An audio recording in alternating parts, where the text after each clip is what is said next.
In a quiet Colorado town, in the middle of a sunny afternoon, Camille Johnson found herself alone in a park in Fort Collins. Children's laughter echoed in the air, families lounged under the trees, and runners dashed down the trail. Camille, a respected lawyer, was taking advantage of this well-deserved break. The thick book she held in her hands seemed to help her detach herself from the demands of her job. It was a rare moment of tranquility, a luxury in his frenetic life.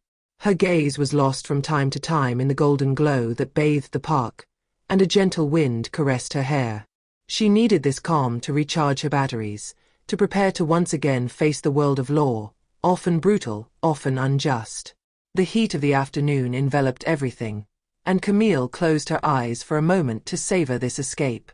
The tasks of the day, cases to deal with, clients to defend, endless legal battles, seemed distant, almost unreal in this scene of peaceful calm. She felt at peace, a feeling she hadn't experienced in too long. However, the tranquility of the afternoon was shattered by the sudden arrival of a police car, its tires screeching on the pavement. Camille turned her head when she heard the sirens, watching as the patrol car parked near the trail, away from the areas where families were relaxing. Two officers got out, their eyes immediately fixed on Camille, the only person alone in the immense park. The sunlight was fading, casting longer shadows on the grass, and the atmosphere seemed charged with a new tension, as palpable as the heat of the day.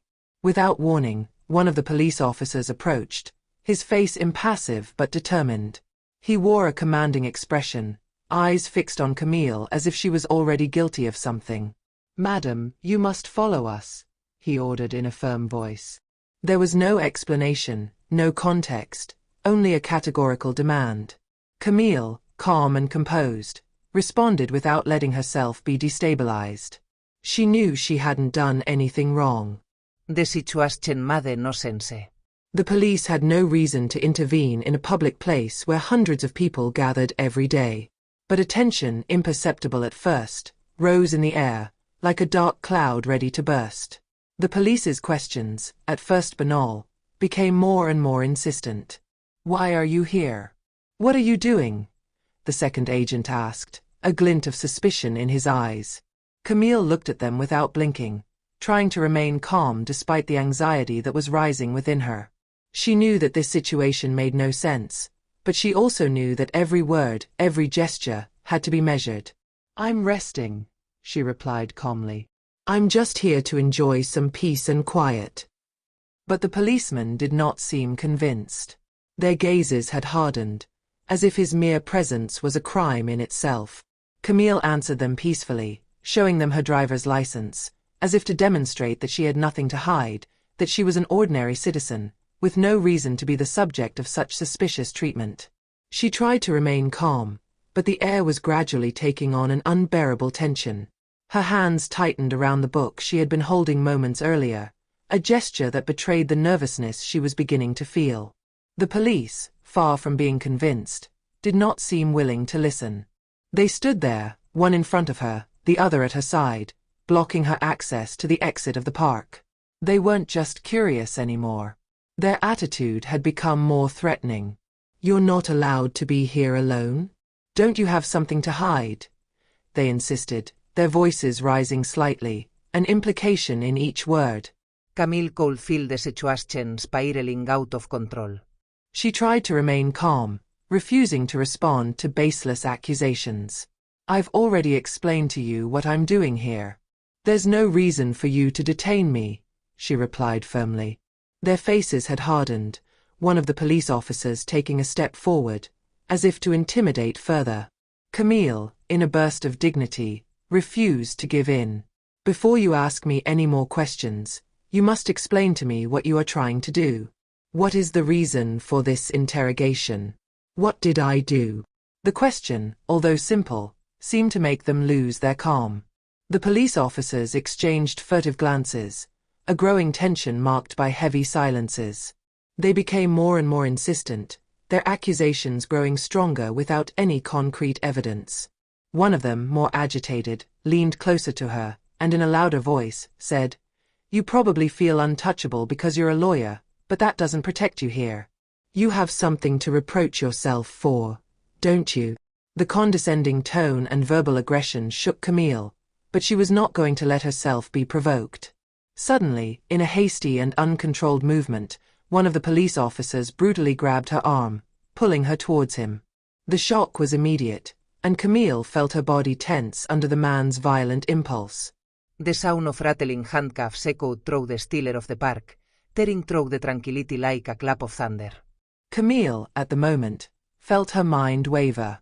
The humiliation was not simply in the act itself, but in the way she was treated, as if her presence there, in this peaceful park, was suspect in itself. As if being alone, being a black woman, was proof of guilt. The tumult attracted the attention of passers-by. A few curious glances turned their way, then a phone went up, the silent recording of the moment. Murmurs arose among the spectators, and some became bolder, their voices joining in with the growing scene of chaos. Camille, feeling humiliated but determined not to give in to injustice, felt deep anger when she saw the handcuffs close around her wrists. She would not allow herself to be silenced. She wouldn't let herself be an example of submission.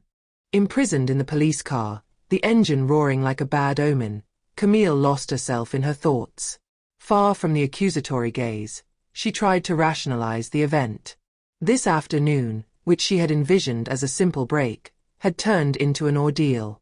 This moment of tranquility, which became a brutal turning point in her life, was not going to define her. She promised herself not to let this ordeal break her, not to forget that she had a right to have a say, a right to justice. But deep inside her, something changed. She understood that as a woman, as a black person, every day in this justice system was never as easy as it seemed. The following hours were marked by humiliations in the police station. Camille, deprived of any recourse, undergoes incessant interrogations, body searches and degrading gestures, each of which adds to the humiliation of the moment. The police treated her like a culprit even before looking for any evidence, their incessant questions becoming more and more intrusive, as if each word was aimed at breaking her. "Where exactly were you before you came here? Why are you alone?" they repeated insistently, as if the solitude of a black woman was in itself suspect. Every question, no matter how trivial, seemed like a blow to his dignity. The fingerprints were taken with mechanical coldness, as if his identity were nothing more than a detail to be catalogued in a procedure.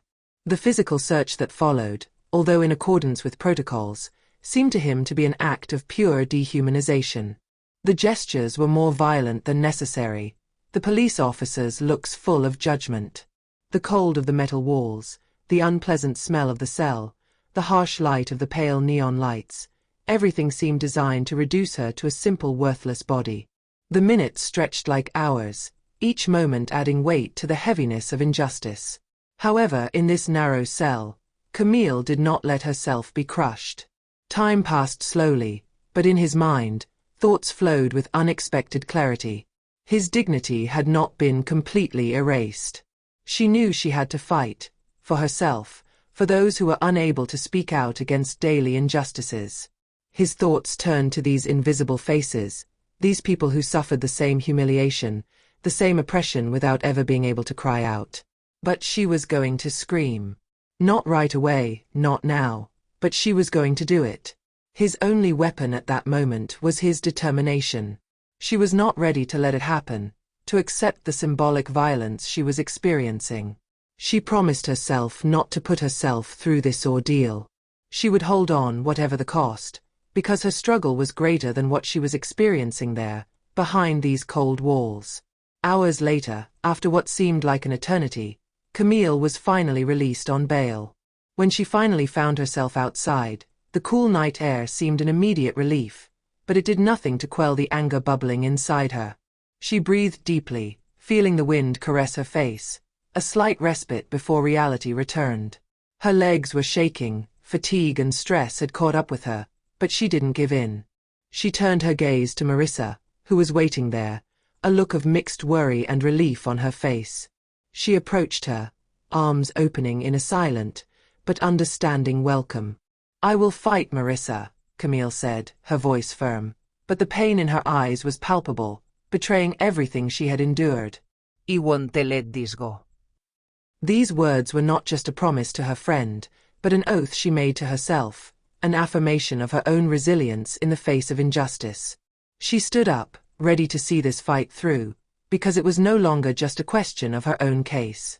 It was the fight of a lifetime, a fight for justice, for the truth, for those who could not defend their honor as she was going to do. His pain, however strong it might be, would not be greater than his desire for justice. At home, Camille immersed herself in drafting the complaint, a heavy but inevitable task. The words she wrote down were full of rage and determination, but also an unwavering desire for justice. Each sentence she wrote was intended to denounce not only the abuses of the police, but also to draw attention to the systemic abuses of justice, a system which, too often, left the most vulnerable at the mercy of the authorities. She knew it wouldn't be easy. She wasn't naive. But it was a fight she had to fight, for herself and for those who had no voice. The support of the community, which had quickly formed around her, brought unexpected comfort. The video of the incident, broadcast online, made the rounds on social networks. Camille's face, calm but determined despite the humiliation, resonated with many people who recognized themselves in her story. Messages of solidarity flooded into her accounts, from strangers who thanked her for taking this battle head-on.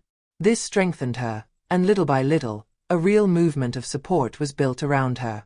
Civil rights associations, community groups, and even co-workers encouraged him in his approach. Camille was no longer alone. This support had become his shield and his sword in the coming struggle. Little by little, she built her file. She was methodical. Nothing should escape her. Each testimony, each surveillance video, each document, each message of support became a piece of the puzzle. No detail was too small. She compiled everything, relentlessly. The pressure was enormous, but every step she took, every new piece she added to her file, strengthened her conviction. She knew this fight was going to be long, but there was no turning back. Her cause was now much bigger than her. She had become the symbol of resistance against injustice, a voice for those who, like her, were invisible and ignored. Systemic discrimination was not simply a matter of dealing with it individually. It was about highlighting the inequalities that are deeply rooted in society. Camille had made a vow to herself. She would not just win for herself, but for all those who were too often left behind. The days passed, and as the affair grew, Camille felt the pressure build. She was no longer simply a lawyer seeking to do justice. She had become the face of a fight that went beyond her own case. Every message, every media reaction, every article that came out reinforced the idea that this matter did not only concern her, but a multitude of invisible victims of systemic injustices. She found herself carrying the burden of those who usually did not have the luxury of defending themselves in a system that always seemed to tilt in favor of those with power. When the summons for a judge to examine the police officer's case arrived, Camille felt a strange chill. She knew this moment would mark a turning point. And it did, but not in the way she imagined. Due to an administrative imbroglio, the case file was assigned to herself. Camille Johnson, a respected lawyer, found herself having to judge the case that had plunged her into the abyss. Fate, it seemed, had a cruel irony in store for him. She never imagined that one day she would be in this position, a standoff against the institution to which she belonged. It was a surreal situation, and yet, there, in the cold and impersonal reality of the justice system, she found herself facing a major challenge. Not only to do justice, but also to overcome the temptation to let her emotions dictate her decisions. On the day of the hearing, the courtroom was overflowing with people. Journalists, civil rights activists, community members, and just the curious had flocked to witness this watershed moment. Murmurs filled the room, creating a tense, almost electric atmosphere of expectation. The benches were full, eyes riveted on Camille as she entered the room, dressed in her lawyer's dress. Upright, determined, she moved forward, her approach imbued with a silent dignity that commanded respect. Facing her, the police officers, those who had brutalized and humiliated her a few weeks earlier, sat, their posture rigid, their faces frozen in an expression of calculated impassivity. For them, this hearing seemed like a formality, a simple administrative obstacle that they hoped to overcome without too much difficulty. But for Camille, this day was much more than an audience. It represented a moment of truth, an opportunity to confront a system that had too often turned its back on the most vulnerable. She knew that this fight went far beyond her own story. It was a chance to show everyone that even the most rigid institutions could be held accountable, that no one, not even law enforcement officers, was above the law. The first hours were marked by palpable tension. The police officers' defense lawyers tried to downplay the facts, speaking of misunderstandings, misinterpreted protocols, and human errors. But Camille, armed with solid evidence and imperturbable calm, methodically dismantled each argument. The videos of bystanders, the testimonies of eyewitnesses, and even the contradictions in the statements of the police formed a damning picture. She spoke with a clarity and precision that left no room for doubt. Every word, every sentence, carried the weight of his determination and personal experience. It was more than a legal plea, it was a powerful denunciation of a system which, for too long, had allowed such abuses. In the room, the spectators were captivated. Some discreetly wiped away tears as they listened to Camille calmly but emotionally recount the way she had been treated that day. Others nodded in silent solidarity. Camille's every word sounded like a call for justice, a voice raised for those who, like her, had been silenced.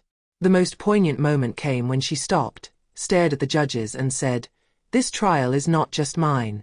It represents an opportunity for this institution to prove that it can be fair, that it can defend the principles it claims to embody. It's not just a personal matter. It is a fight for those who, in the shadows, have never had the chance to be heard." His voice, although firm, trembled slightly with emotion, but that made his words all the more powerful. The police officers seemed uncomfortable for the first time. Their facade of confidence cracked slightly under the pressure of evidence and the accusatory gaze of the public. Their lawyers were agitated, looking for ways to rectify a situation that was clearly beyond their control. But it was too late. Camille had taken control of this audience, not out of arrogance or revenge, but out of inner strength and a truth that no one could deny. When the main judge announced that the case would be deliberated, the room held its breath. The tension was at its peak, but Camille stood straight. She had done everything in her power. She had fought with dignity and honesty, and no matter the verdict, she knew she had already won a victory. She had dared to stand up in the face of injustice, and she had shown the world that it was possible to resist. As she left the courtroom, spontaneous applause broke out among the spectators. Camille, although tired, felt a wave of emotion invade her. It wasn't just her struggle, it was that of thousands of people, and in this moment, she was no longer alone. In their looks, in their gestures, she saw a solidarity that transcended social and cultural barriers. She smiled weakly, knowing that the road was still long, but convinced that the world, little by little, could change.